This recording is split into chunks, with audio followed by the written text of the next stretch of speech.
আমাদের বন্ধুরা শুভ সকাল। এখন বাজে 7:30। সব কাজ কমপ্লিট করে মাথা শ্যাম্পু করে চলে এসেছি ওপরে। ওপরে যেহেতু কি করব, ওপরে এখন গাছে সব ফুল তুলবো। তো আজকে চলো আমি গ্রীষ্মনাথের জন্য ফুল তুলবো আর তোমাদের সাথে শেয়ার করবো ছাদ বাগানে কী কী গাছ আছে। তো চলো তোমরাও আমার সাথে দেখতে থাকো। আগে তোমাদের দেখিয়ে নিই, তারপরে আমি ফুল তুলে কতটা ফুল হয় সেটাই দেখাবো। তো চলো দেখো কী কী ফুল ফুটেছে। আমি বলি এই লাইনটা পুরোটাই জবা ফুল, মানে বিভিন্ন কালারের জবা।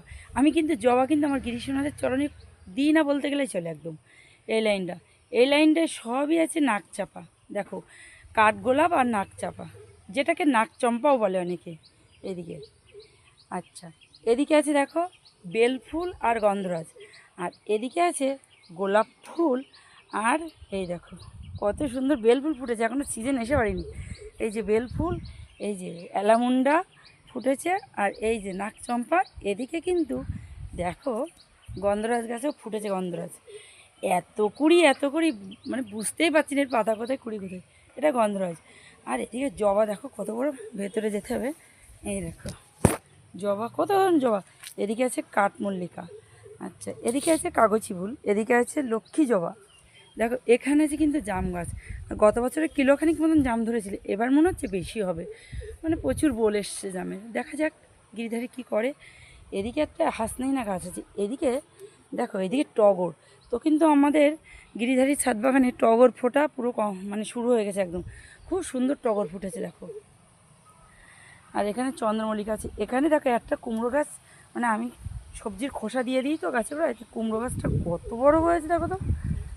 এখানে এই লিচু গাছটা কী হয়েছে বুঝতে পারছি না। বোম্বাই লিচু গত বছর 4টা ধরেছিল, এবার ওই সাইডে ছিল, কিন্তু লিচু গাছটার পাতাটা পুড়ে পুড়ে গেছে, কী জানি কী হয়েছে। আর এদিকে লেবু গাছ, কিন্তু আমাদের এদিকে সত্যি কথা বলতে বেশ একটা ঝড় মতন হয়েছিল, বৃষ্টি হয়েছিল। সেই ঝড় জলে আমার এবার মৌসুম্বি গাছের লেবু ফুল সব ঝরে গেছিলো। বুঝতে পারছি না এবার আর হবে না বোধ হয়, জানি না। দেখো এদিকে আছে কিন্তু সব হাইব্রিড কাঠমল্লিকা।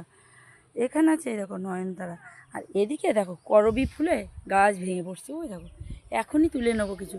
এদিকে আছে করবি, আর এখানে আছে আমার গন্ধরাজ লেবু। আর এটা হচ্ছে ছিল নারকেলের কুল। এই কুল গাছটা একদম কেটে দিয়েছে তোমাদের দাদাভাই। এখানেও আছে কিন্তু একটা সুন্দর গন্ধরাজ, এখানেও কুড়ি। আর এই লাইন দিয়ে আছে ভুট্টা গাছ। এখানে দেখো হলুদ কালারের জবা, বলতে হলুদ না, এটা হচ্ছে সাদা দিয়ে লাল দিয়ে মানে জবা। দেখো কাঠমল্লিকা ফুটেছে দেখো ছাদ বাগানে সবে সবে। এখন তো অল্প অল্প ফোটা শুরু হয়েছে, মানে যখন সিজন আসবে তখন পুরোপুরি টাপটুপ সাজিতে ধরবে না, এক এক গামলা গামলা ফুল তুলতে হবে।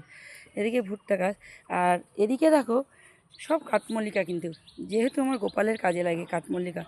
আর এদিকেও দেখো এই দেখো গোলাপ আছে কিন্তু। আর ওই দেখো আজকে একটা এদিকে ভুট্টা, এদিকে নতুন চারা বসানো হয়েছিল। এবার কিন্তু আমি বলেছিলাম তোমাদের যে ভেলুরে যাব, তার জন্য কিন্তু আমি এবার গাছ বসাতে পারিনি।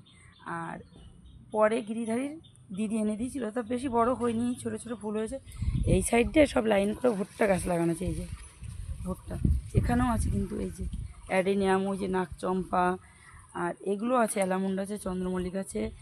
একটা 12 মাসের আম গাছ এনেছে। এখানে একটা বেল ফুল আছে।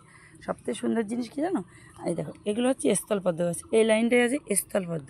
আর হ্যাঁ ওইটা আছে বক ফুল। তা কী জানি হলোই না বক ফুলটা, জানি না হবে কি না। শুধু এক একজন, আমার মা আর মেয়ে বলছে কেটে দেবো কেটে দেবো, অনেক দিন ধরে লাগানো হয়েছে বক ফুলটা। আর এইদিকে দেখো নতুন ফুল ফুটেছে স্থলপদ্ম, একটাই ফুটেছে আজকে গাছে। এই যে একটা স্থলপদ্ম ফুটেছে, আজকে একাদশী আছে, দিয়ে দেবো গিরিধারীদের। আর এইদিকে আছে আমার তুলসী মহারানীর বাগান। এই যে এটা হচ্ছে তুলসী মহারানীর বাগান, ওদিকে আছে পেয়ারা গাছ। তো এই হচ্ছে আমার পুরো ছাদ বাগানটা। এই আমার ছাদ বাগান আমার ছাদ বাগান বলে শুধু মিথ্যা বলি, এটা হচ্ছে গিরিধারীর ছাদ বাগান। আমরা লোভী না, ওই জন্য বলে ফেলি আমাদের। দেখো চারিধার দিয়ে আমার কিন্তু ছাদের কোনো সাইডে শুধু জাস্ট এইটুখানি খালি আছে, এখান থেকে এইটুকু খালি, জাস্ট গিরিধারীদের নিয়ে আসি, আমরা থাকি। আর এই যে জামা কাপড় মেলে দেওয়ার জন্য আজকে ওয়েদারটা বেশ কিন্তু সুন্দর, হাওয়া বইছে। কি বললো, মনটা এত খারাপ লাগছে, মনে হচ্ছে কোথাও ঘুরতে যাই এরকম। এই টাইমটা আর বেশ কিছুদিন ধরে কিন্তু মেঘলা মেঘলা করছে। এই মেঘলা মেঘলার জন্য আর আজকে যেন সকালে ওয়েদারটা বেশ সুন্দর, বেশ ঠান্ডা ঠান্ডা, একটু হাওয়া বইছে, এত ভালো লাগছে। মনে হচ্ছে দূরে কোথাও ঘুরতে চলে যাই, কিন্তু কি করব, কোথায় যাব, যাওয়ার পরিস্থিতি তো নেই এখন, না, যখন পরিস্থিতি হবে তখন আবার যাব। তো এই হলো আমার এই ছাদ বাগান। তো যারা ছাদ বাগান যাদেরই আছে ছাদ বাগানে, তো গাছগাছালি লাগানো, তারা জানে ছাদ বাগানে কতখানি পরিশ্রম করলে তবে ছাদ বাগানতে ফল ফুল পাওয়া যায়। তো এই হলো ছাদ বাগানে, দেখো গোলাপ ফুটেছে দেখো। তো আমার এই ভুট্টা গাছের গোড়ার পাতা না কাটলে মা যদি কেটে না অনেক ভুট্টা ধরতো। দেখো একটা ভিডিও করেছি, এখন এডিট করতে পারিনি, তোমাদেরকে অবশ্যই আপলোড দেবো। গিরিধারীর দিদি আগেই মোটামুটি বাড়ি এসেই আগে শুরু করে দিয়েছে। তো এই হলো তোমাদের গিরিধারীর ছাদ বাগান। আমার নিচেই কিছু লাগানো নেই। তো গিরিধারীর এই ছাদ বাগান ফুল ফোটার সময় আসলে এইসব ছাদ বাগান পুরো আলো আলো হয়ে যাবে। আর তখন এই সমস্ত গাছগুলো আরও একটু সরিয়ে সরিয়ে দিতে হবে, ফাঁকা করে দিতে হবে, কারণ পুরো একদম এঁটে যাবে। এ তো শীতের ভিতরে গাছে কোনো পাতা ছিল না বলে গায়ে গায়ে দেওয়া ছিল, এবার গরম আসছে গাছ সব পাতা ছেড়ে দিয়েছে। এবার কিন্তু একদম ফাঁকা ফাঁকা করে দিলে ছাদ বাগানে একটুখানি জায়গা থাকবে, একদম সব এই দেখো পাতা। এইটা হচ্ছে গিরিধারীর ছাদ বাগান। তো এই ছাদ বাগানে যখনই মনটা খারাপ হয় তখনই চলে আসি এই ছাদ বাগানে।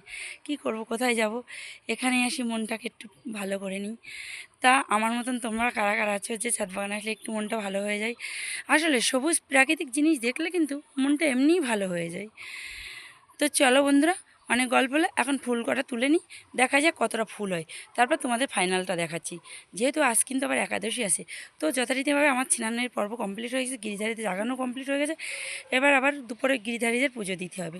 তো চলো এখন ছাদ বাগানে পুরো ফুলটা তুলে নিই, যেহেতু দুপুরে আবার পুজো দেওয়ার সময় তখন লাগবে। দুপুরে রোদ চড়ে গেলে এখানে ফুল তোলা যায় না, ফুলগুলো তখন মানে একটু শুকনো শুকনো চলে আসে, অনেক উঁচু, তার প্রচুর রোদ লাগে ছাদ বাগানে। তো চলো ভিডিওটা কতটা ফুল হয় তখন তোমরা আবার দেখবে। ফুল দেখো তো বন্ধুরা, ফাইনালি ফুল তুলে নিয়েছি, এক ঝাঁপি ফুল হয়েছে পুরো এক সাজি। চলো ঠাকুর ঘরে নিয়ে যাবো এখন।